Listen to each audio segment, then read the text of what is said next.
आपणा सर्वांना नमस्कार. मी रुद्रशेखर जोशी, केसरीनंदन आध्यात्मिक यूट्यूब चॅनलमध्ये आपले सर्वांचे स्वागत आहे. आज आपण ह्या व्हिडिओ जाणून घेऊया संत श्रेष्ठ श्री रामदास स्वामी व त्यांचे बंधू गंगाधर पंत यांना अनुग्रह कुणी दिला, केव्हा दिला, कसा दिला. श्री रामदास स्वामींचे पिता सूर्याजी पंत यांना असे वाटत होते की ह्या बालकांना नारायणास साधू संतांचा आशीर्वाद मिळायला हवा, म्हणून त्यांनी एक दिवस पैठणला जाण्याचे ठरवले. दोन्ही बालकांना सोबत घेतले आणि ते तेथे गेलेत व संत श्रेष्ठ श्री एकनाथ महाराजांचे दर्शन घेतले. विशेष म्हणजे त्यांची दृष्टी बालकांवर पडताच ते स्वतः उठून त्यांच्यापर्यंत आलेत व सूर्याजी पंतांना सांगितले, गंगाधर व नारायण ही दोन्ही बालके माझे पुढील कार्य पार पाडतील असा माझा विश्वास आहे व ते मी ओळखले आहे. ते जगत विख्यात होतील हाच माझा आशीर्वाद आहे. आता माझी जबाबदारी संपली असे त्यांना सांगितले. सूर्याजी पंत नंतर घरी परत आलेत व शके 1531 सौम्य नाम संवत्सर असताना फाल्गुन वद्य षष्टीस संत श्रेष्ठ एकनाथ महाराजांनी आपला अवतार संपवला. दोन्ही बालके मोठी होऊ लागलीत. एक दिवस गंगाधर यांना असे वाटले, आपणास संत श्रेष्ठ श्री एकनाथ महाराजांचा आशीर्वाद तर प्राप्त झाला आहेच, पण सद्गुरू कुणास करावे, म्हणून त्यांनी आपल्या पित्यासच सांगितले.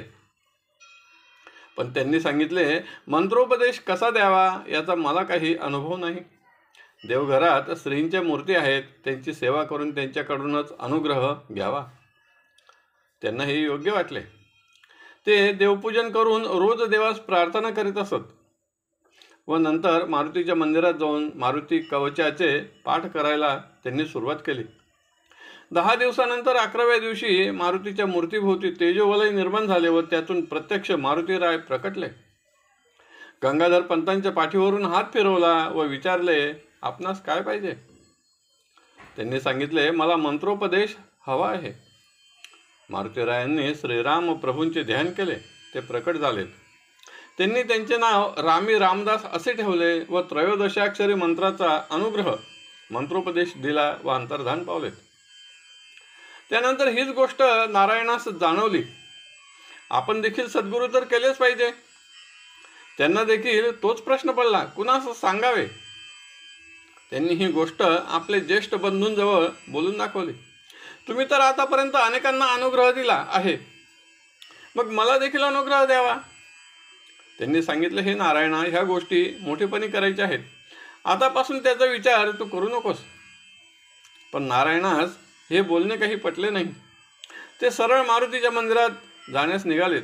मंदिरात पोहोचले, मारुतीचे दर्शन घेतले व प्रार्थना केली व नंतर प्रदक्षिणा मारू लागलेत. तितक्यात प्रदक्षिणेच्या वाटेतच मारुतीराय प्रकट झालेत. त्यांनी विचारले, नारायणा, चिंताग्रस्त आहेस का. त्यांनी सांगितले, हे मारुतीराय, आमच्याकडे माझे ज्येष्ठ बंधू गंगाधर सर्वांना अनुग्रह देतात, पण आज मी सांगितले तर मला म्हणाले ह्या मोठेपणी करायच्या गोष्टी आहेत, अजून त्याची घाई करू नको. मारुतीराय, आता तुम्हीच मला अनुग्रह द्यावा. मारुतीरायांनी देखील हेच सांगितले, हे नारायणा, खरंच तू अजून लहान आहेस. काही कालांतराने प्रभू श्रीराम तुला अनुग्रह देतील. पण नारायणाने हट्टच धरला. ते काही नाही, मला आत्ताच अनुग्रह हवा आहे. मारुतीरायांनी नारायणाच्या भक्तीतील श्रेष्ठता पाहिली आणि त्यांनी प्रभू श्रीरामांचे ध्यान केले. प्रभू श्रीराम प्रकट झालेत व त्यांनी मारुतीस विचारले, हे मारुती, तुम्हाला का बोलवलेस. मारुतीने सांगितले, हे प्रभू, नारायणास अनुग्रह हवा आहे. आज त्याने हट्टच केला आहे, म्हणून तुम्हास बोलवले. प्रभू श्रीरामांनी नारायणावर कृपादृष्टी टाकले. त्यांना त्रयोदशाक्षरी मंत्राचा मंत्रोपदेश दिला. तसेच पूजेसाठी बाण, जपासाठी माळ, हुरमुजी रंगाचे वस्त्र व राम नामांकित पत्रही दिले. त्यानंतर त्यांना आज्ञा दिली, आपण कृष्णातीरी राहून धर्मवृद्धीचे कार्य करावे. शिसोदेव वंशात सांब अंशाने शिवनामा राजा जन्मशील, त्यांना मंत्रोपदेश द्यावा व धर्म संस्थापनेसाठी त्यांचे सहकार्य घ्यावे असे म्हणून नारायणास रामदास हे नाव देऊन श्री रामचंद्र प्रभू अदृश्य झाले. ही घटना जांब गावी शके 1538 म्हणजेच इसवी सन 1616 नल नाम संवत्सरात श्रावण शुक्ल अष्टमीस घडली.